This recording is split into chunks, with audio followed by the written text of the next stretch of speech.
I arrived home from the hospital after nearly a month, my body still aching from emergency surgery. All I wanted was my own bed. But when I pulled into the driveway of my 2-story colonial in Connecticut, my son Derek's car was there, along with several I didn't recognize. I walked to the front door with my overnight bag, inserted my key, but it wouldn't turn.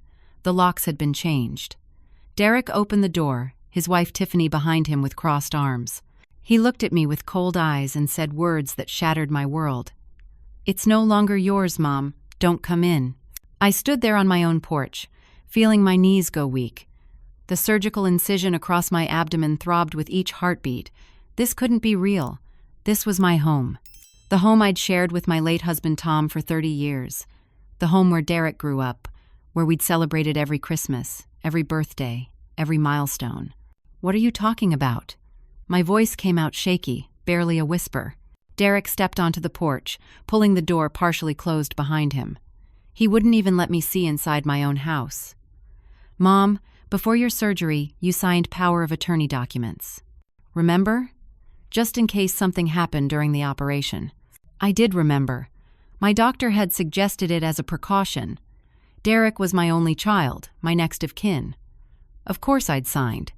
Yes, but that was just for medical decisions if I couldn't make them myself. "It was for everything," Derek said, his tone flat and rehearsed. "And while you were in intensive care, I made some decisions that needed to be made. You're getting older. This house is too much for you to manage. The property taxes alone are killing you. I transferred the deed to Tiffany's parents. They're better equipped to handle it." The world tilted. "You what?" The door opened wider, and 2 people emerged. Gerald and Brenda Palmer, Tiffany's parents. I'd met them a handful of times at family gatherings. Gerald was a heavy-set man in his late 50s with thinning hair and a permanent scowl. Brenda was thin and pinched, always looking like she'd just smelled something unpleasant. "Hello, Anna," Gerald said, and the way he said my name, with ownership and dismissal, made my stomach turn. Derek's right. This was the best decision for everyone. The house is legally ours now. We purchased it from Derek for $1 as compensation for all the financial support we've given him and Tiffany over the years.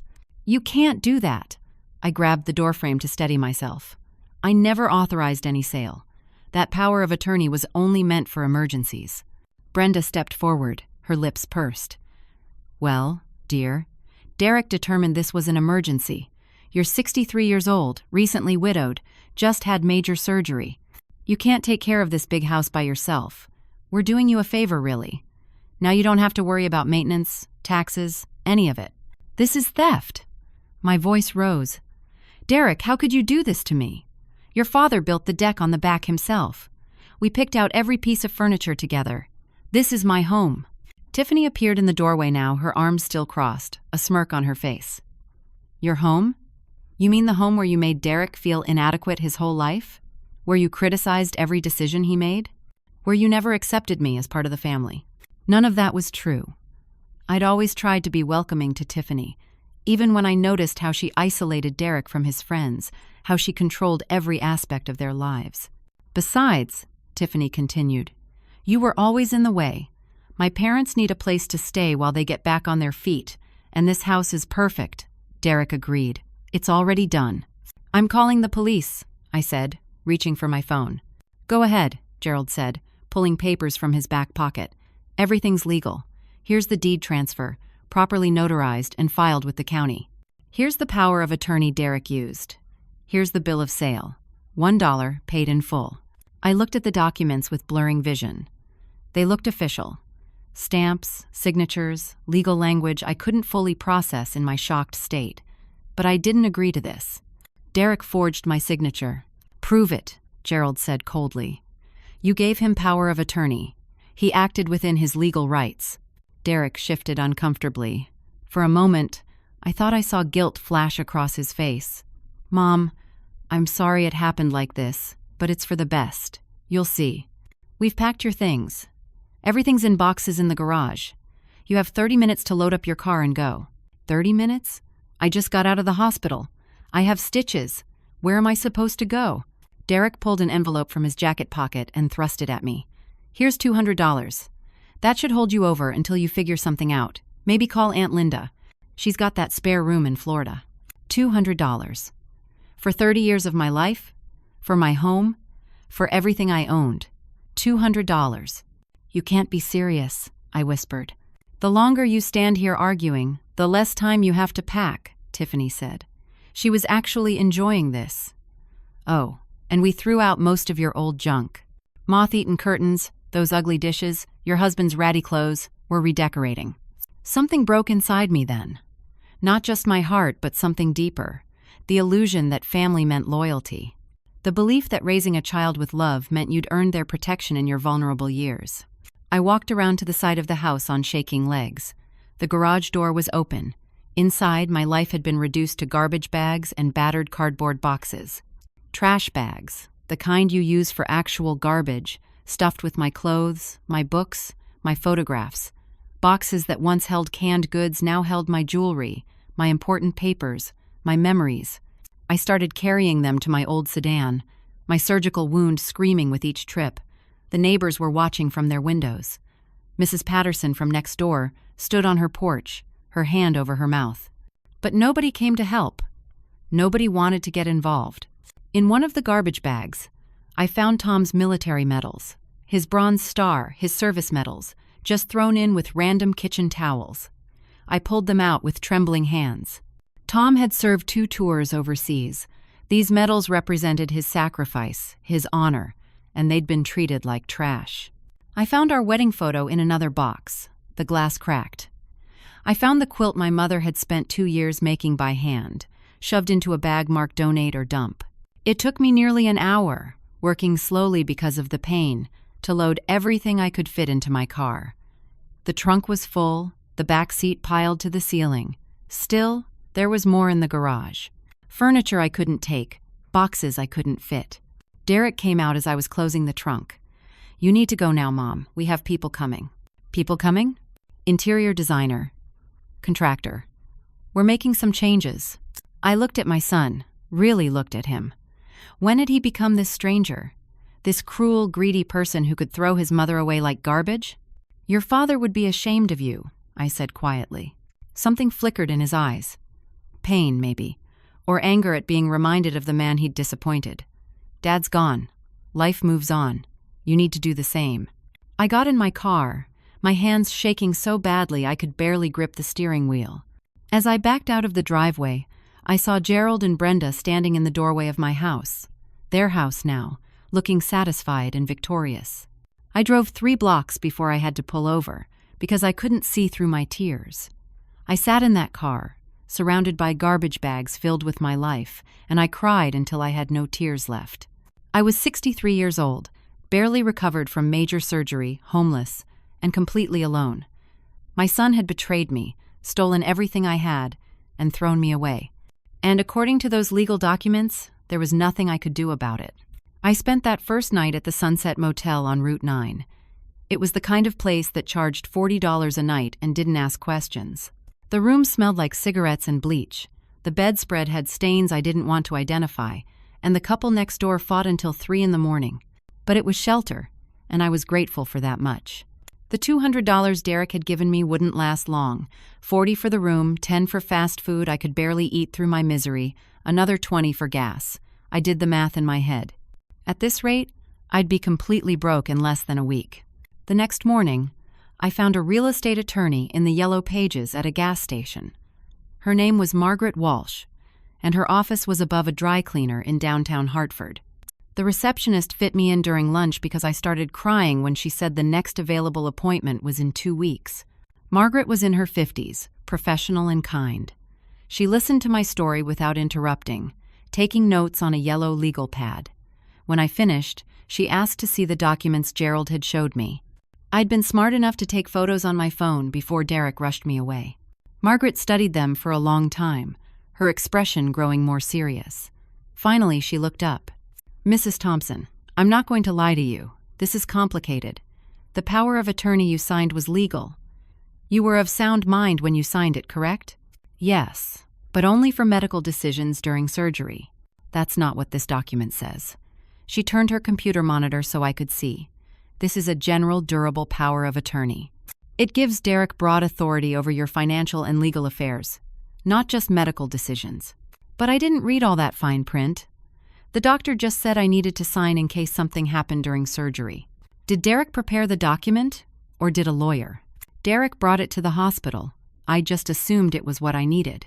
Margaret's jaw tightened. So he may have intentionally misrepresented what you were signing. That's fraud. However, proving that in court is difficult. It becomes your word against his. And worse, I see that while you were in intensive care, Derek added addendums to the power of attorney, essentially giving himself even broader powers. Can he do that? No. Those additions would be fraudulent because you didn't consent to them. But again, proving it requires time and money. We'd need to go to court, possibly hire a handwriting expert, depose witnesses. The legal fees alone would run around $15,000 minimum as a retainer, and the process could take months or even years. $15,000. I didn't even have $1,500, but it's my house. My husband and I bought it 35 years ago. We raised our son there. How can it just be gone? Because your son used a legal instrument, the power of attorney, to transfer the property while you were incapacitated. The transfer appears legal on paper. Breaking that requires proving malicious intent and fraud, which is an uphill battle. These cases involving power of attorney abuse are notoriously difficult. I felt like I was drowning. So there's nothing I can do? I didn't say that. I'm saying it won't be quick or easy. I'll need that retainer to begin building a case. We'll need to file complaints, gather evidence, possibly involve the police if we can prove elder financial abuse. Do you have funds to cover the legal costs? I have a savings account, I said. It's not much, but my husband's life insurance money is in there. About $47,000. I can use that. Margaret nodded. That should be sufficient. Let's start by having you go to your bank and move that money into a new account that Derek doesn't have access to. Then we'll begin the legal process. Hope flickered for the first time since I'd arrived home from the hospital. I had money. I could fight this. I could hire Margaret and take back my house.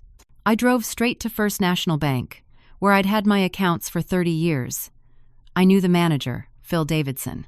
He'd handled Tom's life insurance payout, had helped me navigate those dark early days of widowhood. I waited in line at the teller window, rehearsing in my head how much I'd transfer to a new account. Maybe $30,000 for legal fees, keep the rest for living expenses while the case proceeded. When it was my turn, I asked the teller to check my savings account balance. She typed on her computer, frowned, typed some more. Mrs. Thompson, your savings account shows a balance of $12. The floor seemed to drop away beneath me. That's impossible. There should be over $47,000 in that account. Let me get Mr. Davidson. Phil came out of his office, his usual friendly smile fading when he saw my face. He gestured me into a private office and pulled up my account on his computer. Anna, I'm so sorry. I can see there were several large transfers from your savings to a new account about 3 weeks ago. The transfers were authorized using your power of attorney. Derek, I whispered. The account the funds were transferred to is in his name only. According to our records, he came in personally with the power of attorney documents. Everything appeared in order. We verified the signatures, checked the notarization. Our hands were tied. But he stole my money. That was my husband's life insurance. That was everything I had. Phil's expression was pained. I understand, and I'm truly sorry. But Derek had legal authority to make transfers on your behalf at the time. If you believe this was done without your knowledge or against your wishes, you'll need to file a police report and possibly take legal action. The bank followed proper protocol. Can't you reverse it? Put the money back? Not without a court order or Derek's cooperation. The transfers were technically legal under the power of attorney. I wish I had better news. I sat in that office, staring at the computer screen, showing my account balance. $12. After 35 years of careful saving, of living modestly, of planning for a secure future. $12. I checked my checking account next. It had held about $3,000 for regular expenses. It now showed $12 as well. Derek had cleaned me out completely. I walked out of that bank in a daze. I sat in my car in the parking lot and tried to process what had just happened. I had no money, no home, no legal recourse I could afford. In the span of 1 month, I'd gone from being a secure, independent woman to being destitute and homeless. I called Margaret Walsh from my car. When I told her about the bank accounts, there was a long silence on the line. Mrs. Thompson, this strengthens the case for elder financial abuse. However, it also means you can't afford my retainer. I'm so sorry, but I can't take your case on contingency. These property disputes don't work that way. So I have no options? You can file a police report for financial exploitation. You can try to get a public defender or legal aid, but they're overwhelmed and it could be months before anyone can see you. You can try to appeal to Derek directly, though based on what you've told me, that seems unlikely to work. I wish I could do more. After she hung up, I sat in that parking lot for over an hour, watching people come and go from the bank, conducting their normal business. Their lives hadn't imploded. Their children hadn't robbed them. Their futures weren't suddenly a black void. I tried calling Derek. His number was blocked. I tried calling Tiffany. Also blocked. I drove back to my house, my former house, running on pure desperation now. I had to make Derek understand what he'd done. Surely somewhere inside him there was still a shred of the boy I'd raised. The boy who'd cried when his goldfish died, who'd volunteered at the animal shelter, who'd hugged me tight on his wedding day and said, "I love you, Mom." I parked across the street. Gerald's truck was in the driveway along with a contractor's van. They were already starting renovations. I walked up to the front door and knocked. Tiffany answered, her phone in her hand. When she saw me, she immediately started recording. "What are you doing here?" she said loudly, clearly performing for the camera. "You're not welcome here. This is harassment. I need to speak to Derek, please. He took all my money. I can't even afford a motel room tonight. I just need him to understand what he's done." "What he's done is protect himself from a toxic, manipulative mother," Tiffany said, still filming. "You've always tried to control him, to guilt him, to make him feel like he owes you something. Well, he doesn't. He's free of you now." "I never tried to control him. I loved him. I raised him by myself after Tom died. I worked 2 jobs to put him through college. How is that toxic?" Brenda appeared behind Tiffany. "You're the one who's toxic, coming here and making scenes. We could call the police right now for trespassing. This is my property." "Was?" Gerald's voice boomed from inside the house. "Was your property. Now it's ours, and you're trespassing. Get off our porch before we press charges." Derek finally came to the door. I looked at him, pleading with my eyes. "Derek, please. You cleaned out my bank accounts. I have nothing, nowhere to go. I can't even afford to fight this legally now. Please, just give me back enough money to live on. Keep the house if you must, but don't leave me destitute." For a second, just a second, I saw something human in his face. Doubt, maybe, or shame. But then Tiffany put her hand on his arm, and his expression hardened again. "Mom, you're being dramatic. You have Social Security, don't you? And you could get a job. Lots of people your age work. This isn't my problem anymore. I'm barely healed from surgery. I can't work yet. Derek, I'm your mother." He pulled papers from his pocket and thrust them at me. "These are restraining order documents. I filed them this morning. You're not allowed within 500 feet of this property or to contact me, Tiffany, or her parents. If you violate this order, you'll be arrested. Do you understand?" I looked at the papers, at my name printed there like I was a criminal, a threat, a restraining order against his own mother. "How did I raise you to be this cruel?" I whispered. "You didn't raise me," he said coldly. "You smothered me. You made me feel guilty for wanting my own life. Well, now I have it. Now Tiffany and her family have a home. Everyone wins except you. Maybe that'll teach you something about consequences." He shut the door in my face. I stood there on the porch, clutching the restraining order, and I realized that my son was gone. The real Derek, if he'd ever existed, had been consumed by this monster who looked like him but had no heart. I walked back to my car. Mrs. Patterson from next door was standing on her lawn. When she saw me, she looked away and hurried inside. Nobody wanted to be associated with the crazy old woman making a scene. My phone rang. It was the Sunset Motel, asking when I'd be back because they needed payment for another night. I had $12 to my name and a car full of garbage bags containing everything I owned. I had nowhere to go. I spent the next 3 nights sleeping in my car in the parking lot of a 24-hour grocery store. During the day, I drove to the public library, where I could use the restroom and charge my phone. I learned quickly which gas stations let you use their facilities without buying something, which fast food restaurants gave free water. My surgical wound was healing slowly, but it ached constantly. I couldn't afford my follow-up appointment. I couldn't afford my pain medication. I rationed the ibuprofen I had left, taking 1 pill a day instead of the recommended 4. On the 4th day, I worked up the courage to call my old friend Patricia. We'd been close for 15 years, meeting through a church book club. She'd been at Tom's funeral, had brought me casseroles and comfort in those first dark months of widowhood. When I called and explained what had happened, she invited me over immediately. I felt a rush of relief. Maybe I wasn't completely alone after all. Patricia's house was a neat ranch style in West Hartford. She greeted me at the door with a hug, led me inside, made tea. For an hour, I poured out the whole story. She listened, made sympathetic sounds, patted my hand. Then her phone rang. She stepped into the other room to answer it. When she came back, her whole demeanor had changed. "Anna, I just spoke with Tiffany." My stomach dropped. "What?" "She called me because she's worried about you. She says you've been harassing them, showing up at their house, making wild accusations. She says Derek is heartbroken that you're spreading lies about him." "Patricia, that's not what happened. They stole my house, my money, everything. I'm not lying." Tiffany explained the whole situation. She said you signed documents giving Derek control over your affairs because you were diagnosed with early dementia. She said the house transfer was your idea, that you wanted to downsize, but now you're confused and don't remember. Anna, do you think maybe you're not remembering things clearly? After major surgery, medications, being in the hospital so long, I don't have dementia. I'm thinking perfectly clearly. Patricia, you've known me for 15 years. Do I seem confused to you? She hesitated.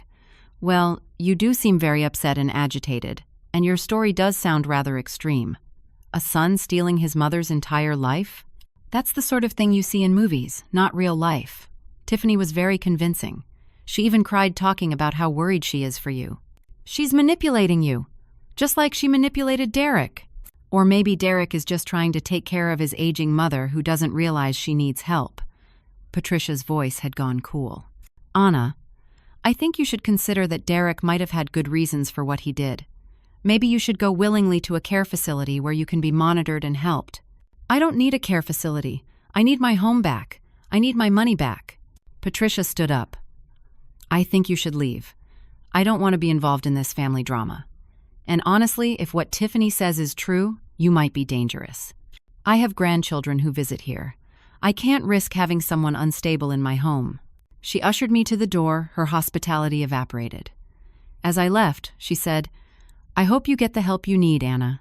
I really do. The door closed behind me, and I was alone again. Over the next 2 days, I discovered that Tiffany had been busy. She'd called everyone in my phone contacts that she could identify from social media. Old friends from church, neighbors, my former co-workers from the school where I'd worked as a librarian before retiring. She'd spun a tale of a mentally declining woman, a devoted son trying to help, and false accusations born of confusion and dementia. She'd even posted on social media. I saw it when I checked Facebook on my phone at the library. There was a long post about the challenges of caring for a parent with memory loss, about the pain of watching someone you love deteriorate, about the burden on adult children trying to do the right thing while being vilified. She never mentioned my name, but the timing and details made it obvious who she meant. The comments were full of sympathy. People I'd known for years expressed support for this poor family dealing with such a difficult situation. Some even shared their own stories of elderly parents who'd become difficult and unreasonable. My reputation, built over 63 years of living honestly and kindly, was destroyed. I was now the crazy old lady, the unreliable narrator of my own life, the problem to be managed. I tried to defend myself, to comment on Tiffany's post with the truth. My comment was deleted within minutes, and I was blocked. Nobody believed me. Nobody wanted to believe that a son could be so cruel, so calculating. It was easier to believe I was confused, medicated, suffering from age-related decline. I was completely isolated. On the 6th day, I saw something that broke me even further. I was parked down the street from my house, just watching it from a distance because I couldn't seem to stay away, even though the restraining order meant I could be arrested for getting closer. I watched as people arrived. Strangers, carrying my belongings out to the curb. They were having an estate sale. My belongings, Tom's belongings, everything we'd accumulated in 35 years of marriage, laid out on tables on my lawn with price tags. I watched a young couple pick up my grandmother's china set, the one that had been passed down through 3 generations. They paid $10 for the whole set, $10 for priceless family heirlooms. I saw a man walk away with Tom's toolbox, the one he'd used to build our deck, to fix every broken thing in our home for 30 years. $5. A woman carried out the quilt my mother had made by hand, each stitch a labor of love. She'd worked on that quilt for 2 years while she was dying of cancer, wanting to leave me something to remember her by.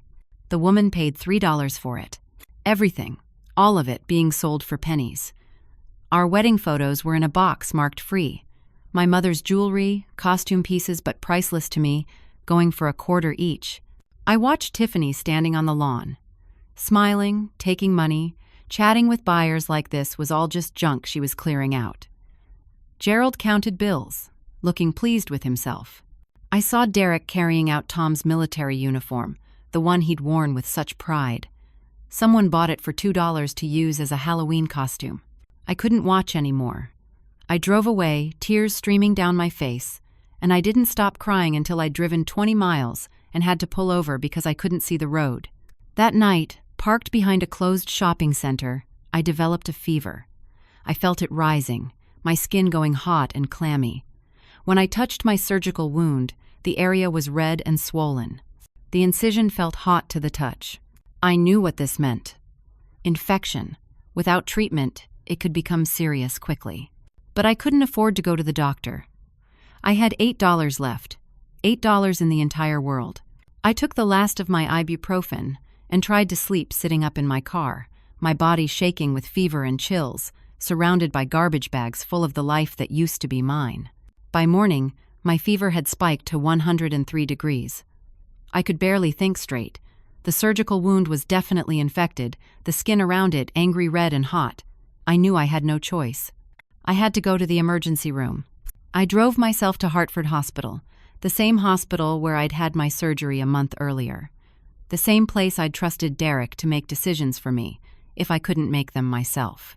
The irony wasn't lost on me, even through the fever haze. The ER waiting room was crowded.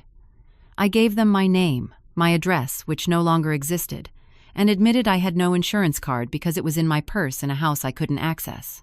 They took me back after 2 hours. The doctor, a tired-looking woman in her 40s, examined the wound and shook her head. "This is badly infected. It should have been checked a week ago.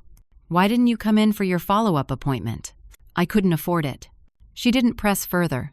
They started an IV, pumped me full of antibiotics, cleaned and redressed the wound. The bill, they told me cheerfully, would be around $4,000. I'd receive it in the mail. I almost laughed. $4,000. I had 8. They admitted me overnight for IV antibiotics and observation. I was given a bed in a shared room, the curtain pulled around me for minimal privacy. I lay there in the thin hospital gown, floating in and out of feverish dreams. At some point, I heard voices in the hallway outside my curtain. Familiar voices. I forced my eyes open, tried to focus. Derek's voice. "Yes, my mother, Anna Thompson. She was admitted this morning. I'm her son, her only family." A woman's voice, professional and kind. "Of course, Mr. Thompson. I'm Sarah Chen. No, wait, that's a band name. I'm Sarah Bennett, the patient advocate here. Your mother seems quite ill. The infection was quite advanced. Does she have somewhere stable to stay during recovery?" "That's actually why I'm here." Derek's voice took on a concerned, caring tone I hadn't heard in weeks. "My mother has been struggling with some memory and cognitive issues. Early dementia, the doctors think. She's been refusing help, insisting she can take care of herself, but obviously she can't. Look what happened. She didn't even come in for proper wound care. That's not uncommon with elderly patients, unfortunately. They often resist admitting they need assistance. I'm worried about her safety," Derek continued. "I've been trying to arrange appropriate care, but she fights me every step. She makes wild accusations, claims I've stolen from her, that sort of thing. Classic paranoid delusions. My heart was racing. He was doing it again, spinning his web of lies, and this kind professional woman was believing every word. "I'm trying to get guardianship," Derek said. "For her own protection. I have documentation of her declining mental state. Once I have guardianship, I can make sure she gets the care she needs." Tiffany's voice joined in. "It's been so hard watching her deteriorate. She used to be so sharp, so independent, but lately she's been acting erratically. We found her sleeping in her car last week. Can you imagine? In November, in Connecticut, sleeping in a car. She could have frozen to death." "That's very concerning," Sarah said. "Has she been evaluated by a psychiatrist?" "She refuses to see one," Derek lied smoothly. "But I have statements from friends and neighbors about her erratic behavior. I'm hoping the hospital can do an evaluation while she's here. And then, once she's medically stable, I'd like to transfer her directly to a care facility. I've already made arrangements at Shady Pines Extended Care." Shady Pines. I knew that place. It was the worst-rated nursing home in the county, a warehouse for people nobody wanted to deal with. Understaffed, filthy, with a history of violations. "That's very responsible of you," Sarah said. "Let me make some notes and see what we can arrange. It's clear you're a devoted son trying to do right by your mother." They moved away down the hall, and I lay there trembling, not from fever but from fear. If Derek got guardianship over me, I'd lose everything. Not just my house and money, which were already gone, but my freedom, my autonomy, my very self. He could lock me away in that nightmare facility, and I'd have no voice, no rights, no way to fight back. I had to stay alert. I couldn't let the fever and medication make me seem confused or incompetent. I had to prove I was mentally sound. But I was so tired, so weak. And part of me, a dark, defeated part, wondered if it would be easier to just give up, to let Derek win, to accept the role of addled elderly woman who needed to be managed. No. I'd fought too hard, survived too much. Tom wouldn't want me to give up. I wouldn't dishonor his memory by surrendering now. Later that evening, after the fever had broken slightly, a woman in scrubs came into my area. She pulled up a chair close to my bed and spoke quietly. "Mrs. Thompson, I'm Jennifer Marshall. I'm a nurse on this floor. I overheard your son talking to the patient advocate earlier. You heard him lie about me." She nodded. "I also heard something in his voice that bothered me. I've worked in elder care for 12 years. I know what financial abuse sounds like. My own mother went through something similar with my stepbrother, so I did something I probably shouldn't have. I looked into your situation." She glanced around to make sure no one was listening, then pulled some papers from her pocket. "I accessed some public records. The deed transfer on your house went through 3 weeks ago. Your son used power of attorney, which you apparently gave him before your surgery here. He told me it was just for medical decisions. That's fraud, if you can prove it. But there's something else. The house has a lien on it, a mortgage that wasn't fully paid off. The records show your husband Tom passed away 4 years ago, and there were still 12 years left on the mortgage at the time. It's still listed under your name with the bank. I'd been paying it monthly. There was about $60,000 left on it." Jennifer nodded. "Right. But when the house was transferred to the Palmers, that mortgage issue wasn't properly resolved. The deed lists them as owners, but the bank still has you listed as the mortgage holder. That's a legal problem. The transfer may be flawed because of it." Hope flickered. "Could that help me?" "Maybe. But there's more. I looked up Gerald and Brenda Palmer. They have terrible credit, multiple bankruptcies, liens, judgments against them. They're in serious financial trouble and have been for years. There's no way they can actually afford to maintain your house or take over mortgage payments." "Then why did they want it?" "That's the question, isn't it?" Jennifer handed me the papers. "I printed these for you. I could lose my job for this, so please don't tell anyone where you got them. But I think your son and his in-laws are running some kind of scam. You need to figure out what it is." "Thank you," I whispered, gripping the papers like a lifeline. "One more thing. I overheard your son talking about transferring you to Shady Pines. Mrs. Thompson, you cannot go there. That place is a nightmare. I worked there briefly 10 years ago. Understaffed, patients neglected. It's horrible. If he gets guardianship and puts you there, getting out will be nearly impossible. What can I do? First, you need to prove you're mentally competent. When the patient advocate comes, be clear, rational, calm. Tell your story without getting emotional. Show them you're sharp and aware. Second, you need a lawyer, but I know you can't afford one. Call legal aid when you get out of here. Third, don't go anywhere Derek wants you to go. Even if it means living in your car, don't let him control where you are. She stood to leave, then paused. My mom died alone in a state facility after my stepbrother took everything from her. I couldn't help her because I was too young, didn't know how. But I can help you. I'll testify about what I heard if it comes to that. Okay? I nodded, tears in my eyes. One person believed me. One person was willing to help.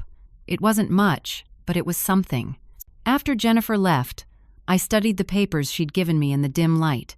Property records, credit reports, mortgage documents. My tired brain struggled to make sense of all the legal language, but one thing was clear. There were problems with the house transfer, problems that might give me a fighting chance. That night, Derek visited briefly. He stood at the foot of my bed, his face carefully neutral. Mom, I've arranged everything. When you're released tomorrow, there'll be a bed waiting for you at Shady Pines. It's a nice place, clean, safe, with people to take care of you. I wanted to scream at him, to rage about his lies, but I remembered Jennifer's advice. Stay calm, stay rational. Derek, I'm not going to any facility. I'm mentally competent. I can take care of myself. That's the dementia talking, Mom. You're not competent. That's why you need care. I don't have dementia. I'm happy to take any cognitive test the hospital wants to give me. I'll pass. What I have is a son who stole my home and my money and is now trying to lock me away so I can't fight back. His jaw tightened. Keep telling that story and people will just think you're crazier. The truth isn't crazy. What you did is elder abuse. It's financial exploitation, and I will prove it. With what money? What resources? You have nothing, Mom. You are nothing now. I made sure of that. So you can either go willingly to Shady Pines or I'll have you committed involuntarily. Your choice. He left before I could respond, but his words echoed in my head all night. You have nothing. You are nothing. He was wrong. I had something. I had the truth. I had Jennifer's information. And I had something Derek had underestimated. I had a will to survive that his cruelty had only made stronger. I wasn't giving up. Not now. Not ever. They released me the next morning after the doctor confirmed the antibiotics were working. The hospital gave me another bill for $3,200 and a prescription I couldn't afford to fill. I walked out with the clothes on my back and Jennifer's papers hidden in my waistband. I'd given the hospital Sarah Bennett's business card with a note. I am mentally competent and do not consent to any guardianship proceedings. I request a cognitive evaluation to prove this. I hoped it was enough. In the parking lot, I found a business card under my windshield wiper. Stephen Bradford, Legal Aid Society. Jennifer must have left it. I called the number from a payphone because I needed to conserve my cell phone battery. Stephen agreed to meet me that afternoon at a coffee shop. He was in his 30s, idealistic and overworked. He listened to my story, reviewed Jennifer's documents, and confirmed what she'd suspected. The deed transfer has problems. The mortgage wasn't satisfied or properly transferred. That creates a legal vulnerability. However, Mrs. Thompson, I have to be honest, proving fraud and getting the transfer reversed will take time we may not have, especially if your son succeeds in getting guardianship. What can I do? You need evidence, proof of their actual intentions. If we can show they transferred the house with the intent to defraud you or flip it for profit, that strengthens our case significantly. Can you find out what they're really planning? I thought about it. I can try. Stephen gave me a temporary phone, a cheap prepaid model. Keep this. Don't tell anyone you have it. If you find evidence, call me immediately. And Mrs. Thompson, be careful. If they realize you're investigating, they could accelerate their plans. I spent that afternoon watching my house from various locations, keeping my distance because of the restraining order. I saw contractors coming and going. A dumpster appeared in the driveway, filled with debris. They were renovating extensively. At 4 p.m, I followed Gerald Palmer when he left the house. He drove to a diner downtown, parked, and went inside. I waited a few minutes, then followed, sitting in a booth on the opposite side of the restaurant where I could see him, but he was unlikely to notice me.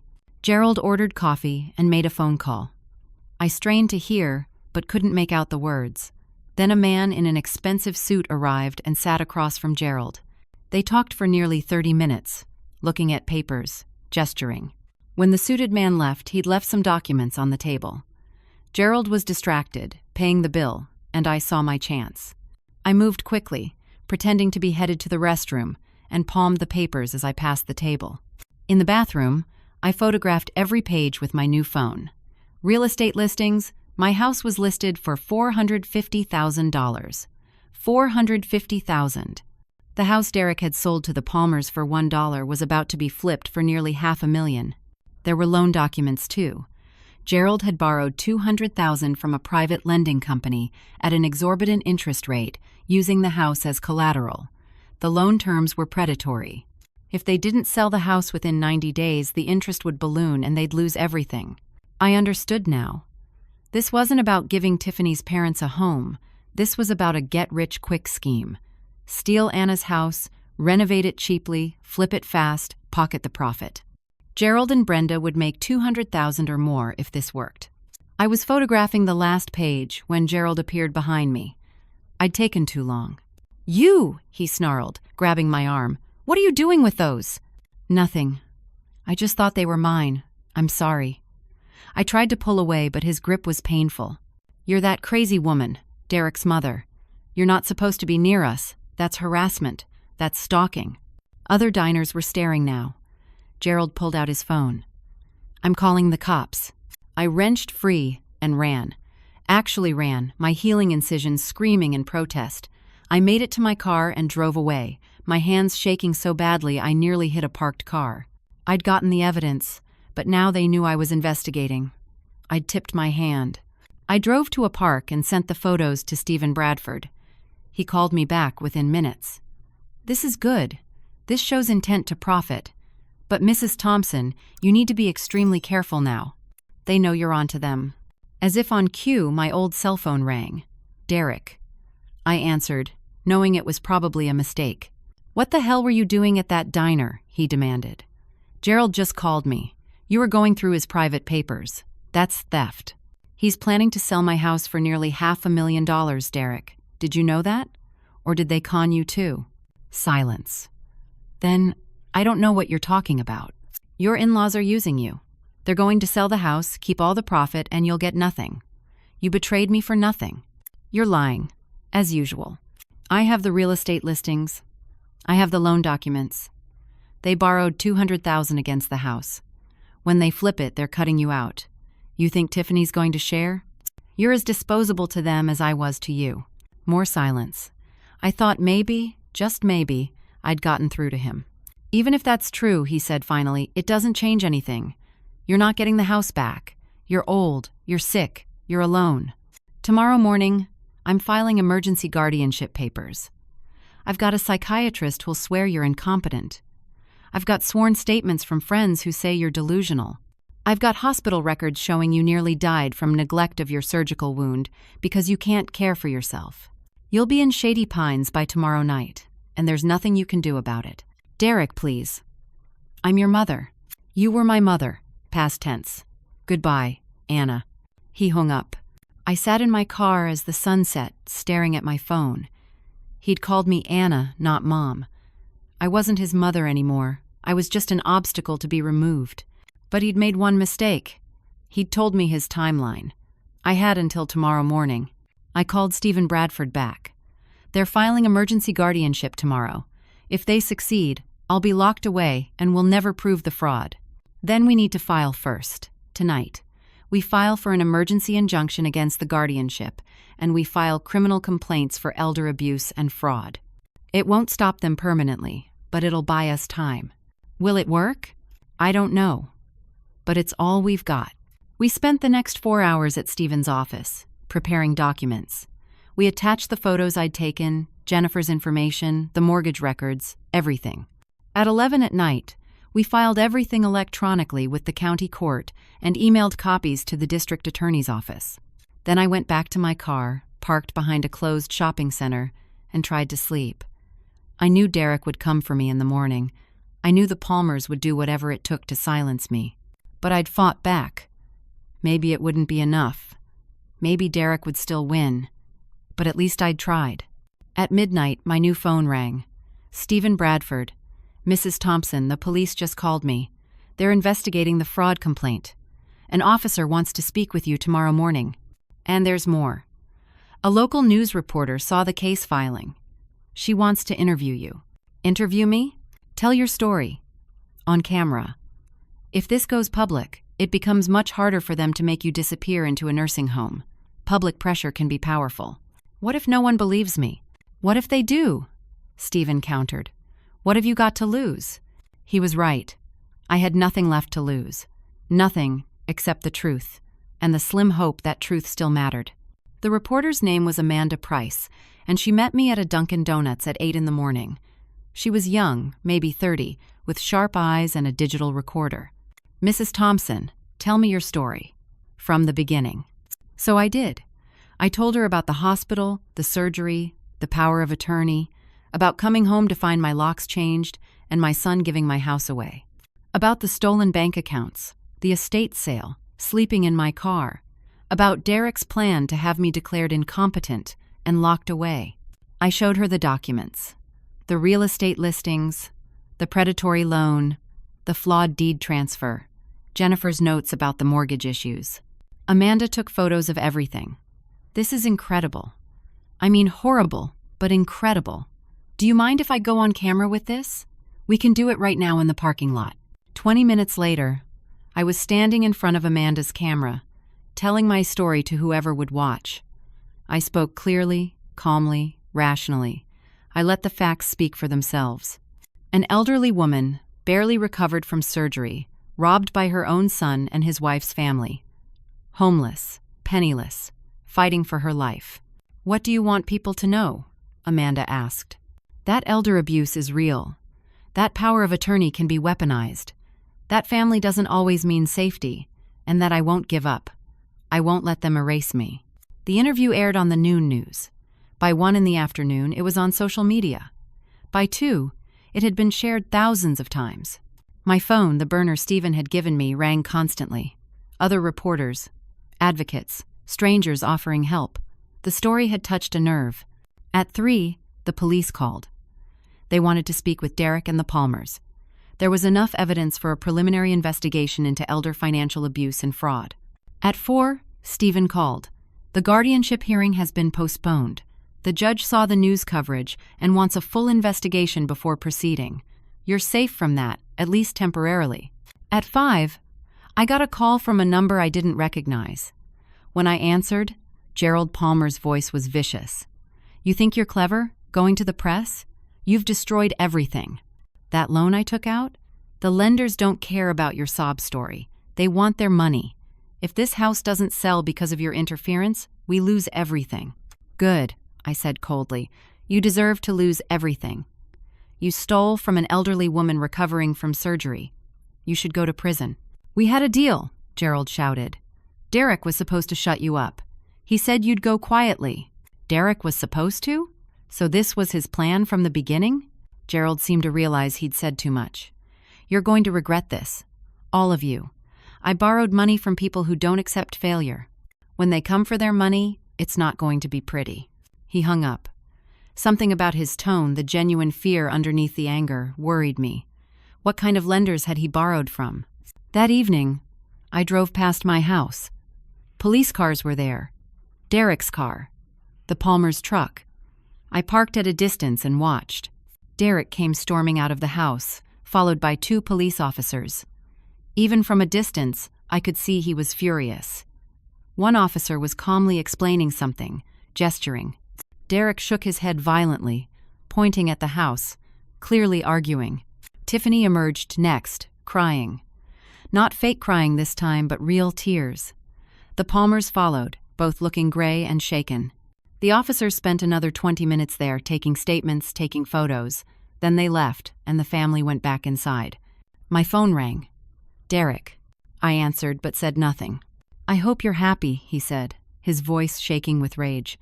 The police just questioned us for 2 hours. They're investigating. They froze the house sale. The real estate agent pulled the listing. Gerald's lenders are demanding their money, but we can't sell now. We're ruined. All because you couldn't just accept what happened and move on. Accept that you stole everything from me? Accept that you plan to lock me in a horrible nursing home? Derek, you did this, not me. We could have worked something out, he said, and now he sounded desperate. If you'd just gone quietly, I would have made sure you were taken care of. But you had to fight. You had to make it public. Now everything's falling apart. You were never going to take care of me. You were going to erase me. The Palmers are saying I'm responsible, Derek continued as if I hadn't spoken. They're saying I promised them the house would be free and clear, but I didn't tell them about the mortgage problem. They're threatening to sue me. Gerald says his lenders are dangerous people. He says if they don't get their money, people will get hurt. Mom, I'm scared. For a moment, I felt a flicker of the old maternal instinct. My son was scared and calling me Mom again. But then I remembered everything he'd done. The betrayal. The cruelty. The way he'd looked at me like I was garbage to be disposed of. You should be scared, I said quietly. You committed multiple felonies. You aligned yourself with criminals. You threw your mother away like trash. Yes, Derek, you should be scared. But it's too late now. You made these choices. I was trying to help Tiffany's family. They were in financial trouble, about to lose everything. Tiffany begged me. She said if I really loved her, I'd help. It was supposed to be temporary. We'd flip the house fast, give them enough money to get stable, and then I'd make sure you were taken care of. But it all went wrong. It went wrong the moment you forged documents and stole from your own mother. I didn't mean for it to go this far. Now he was crying. Actually crying. It just kept escalating. Gerald kept pushing for more. Tiffany kept manipulating me. I felt trapped. And then you came home from the hospital, and seeing you standing there, I couldn't face what I'd done. So I pushed you away. I convinced myself you deserved it, that you'd been a bad mother, anything to justify it. But Mom, I'm so sorry. I'm so sorry. Part of me wanted to believe him. Wanted to think my son could still be redeemed. But I'd learned the hard way that wanting something doesn't make it true. If you're really sorry, Derek, you'll testify against the Palmers. You'll help me prove the fraud. You'll return whatever money can still be returned. Will you do that? Long silence. Then, I can't. Tiffany would divorce me. I'd lose my kids. Gerald's lenders would come after me too. I can't. Then you're not sorry. You're just sorry you got caught. Mom, please. Can't we work together? You drop the charges, help us get the house sold, and I promise I'll give you a share, $20,000. Enough to get an apartment, start over. We both win. I almost laughed. After everything, he was trying to negotiate, offering me $20,000 of my own money from my own house. No deal. I'm taking my house back. All of it. And you're going to face the consequences of what you've done. Then you're condemning me, he said flatly. Gerald's lenders gave him 90 days. We're already 30 days in. If the house doesn't sell in the next 60 days, they'll take their money by force, and they'll come after everyone involved. That includes me. That includes you, because you're the actual property owner. Do you understand? You think you've won, but you've put us all in danger from people who don't care about legal proceedings or public sympathy. That's not my problem. That's yours and Gerald's. It will be your problem when they show up looking for their $200,000. These aren't bankers, Mom. These are criminals. He hung up before I could respond. I sat in my car, my hands trembling. Had I pushed too hard? Had my fight for justice put me in even more danger than Derek's betrayal had? No, I couldn't think like that. Derek was trying to manipulate me one last time, using fear to make me give up. I'd come too far to quit now.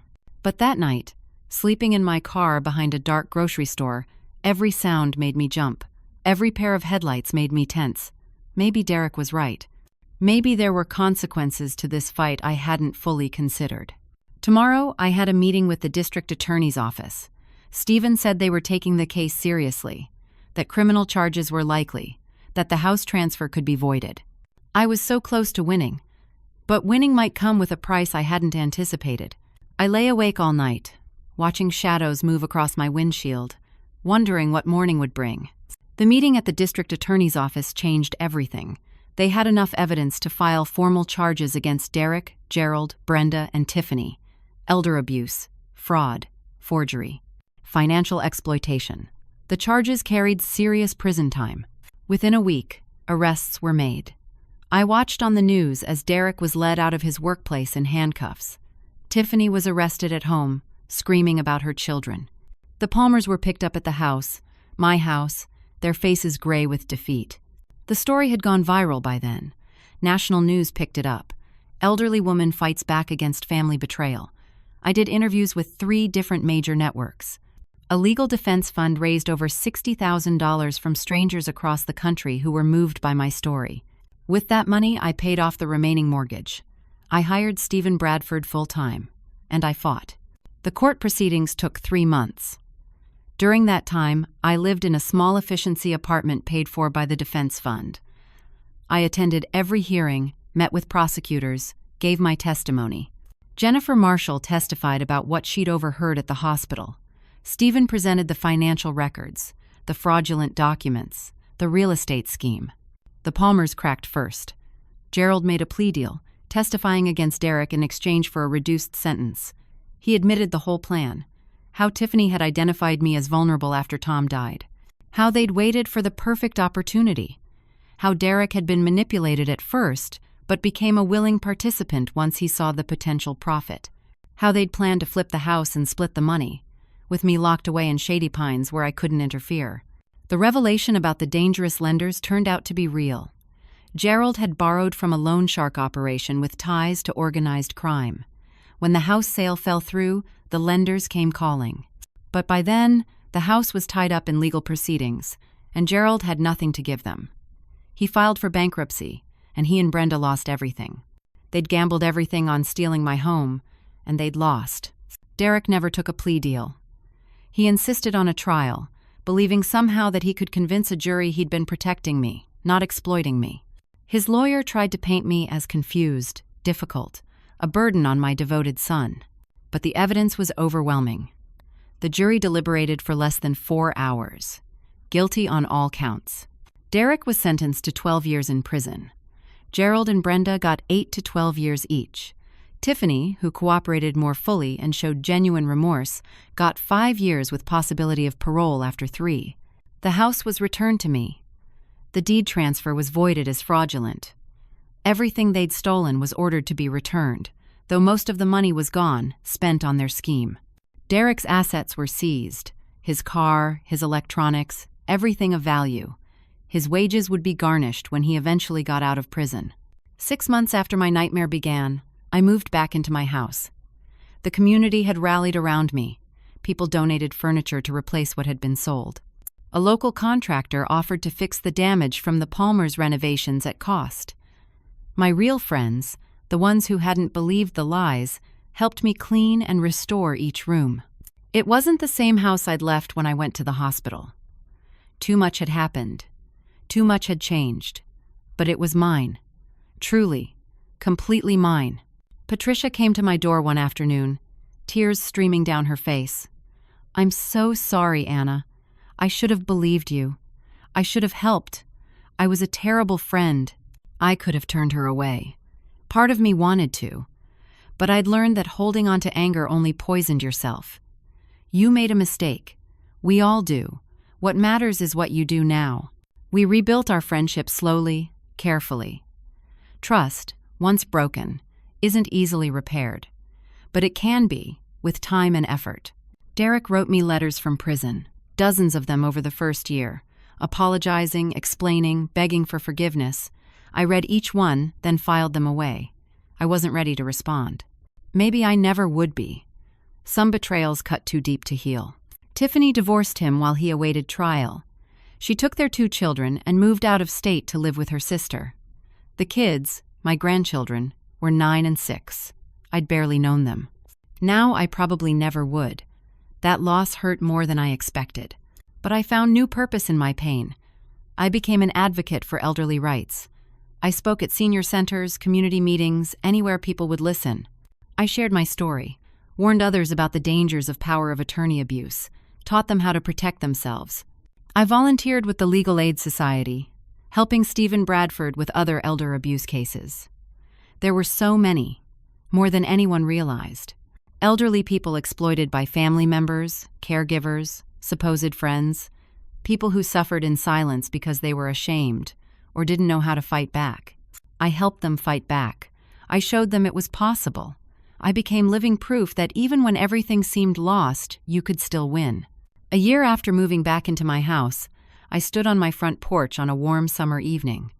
I held a cup of tea and watched the sunset paint the sky in shades of orange and pink. In my other hand, I held Tom's bronze star, properly displayed now in a shadow box on my living room wall. I thought about Tom often, wondered what he'd think of everything that had happened. I like to believe he'd be proud. Not proud of the suffering, but proud that I'd survived it. Proud that I'd fought back. Proud that I'd refused to be erased. My neighbor, Mrs. Patterson, waved from her yard. "Beautiful evening, Anna." "It really is," I called back. She crossed the lawn with a plate of cookies. "Made too many. Thought you might enjoy some." We sat together on my porch, eating cookies, talking about ordinary things. The weather, her grandchildren's visit, my upcoming speech at the county commission about protecting vulnerable seniors. It was peaceful. Normal. Good. I'd lost a son but gained myself back.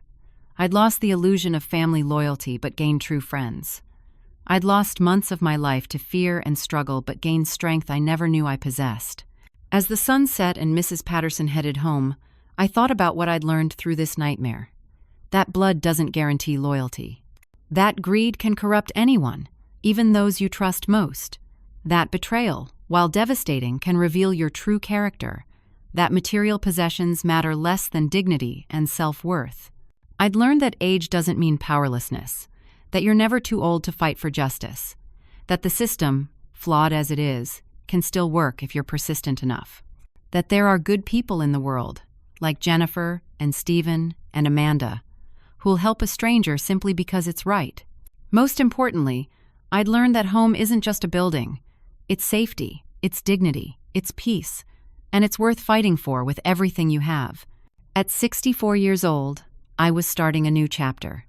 Not the one I'd planned, not the one I'd wanted, but the one I'd earned through pain and perseverance. And somehow that made it even more precious. I walked back inside my house, my sanctuary, my hard-won victory. I locked the door behind me, made fresh tea, and settled into my favorite chair with a book. Outside, the world continued turning. But inside, I was finally, truly at peace. And I'd never been more free. Now, I want to hear from you. Have you or someone you know ever experienced betrayal from family members during a vulnerable time? How do you protect yourself and your loved ones from elder abuse? Share your thoughts and experiences in the comments below. Your story might help someone else going through something similar. If this story touched you, please hit that like button and subscribe to hear more real-life stories of survival and triumph. Share this with anyone who needs to hear that it's never too late to fight back, that age doesn't mean weakness, and that justice, while difficult, is still possible. Thank you for listening to my story. Thank you for the support that helped me rebuild my life. And remember, if you're facing something like this, don't give up. Document everything. Seek help. Speak up. Fight back.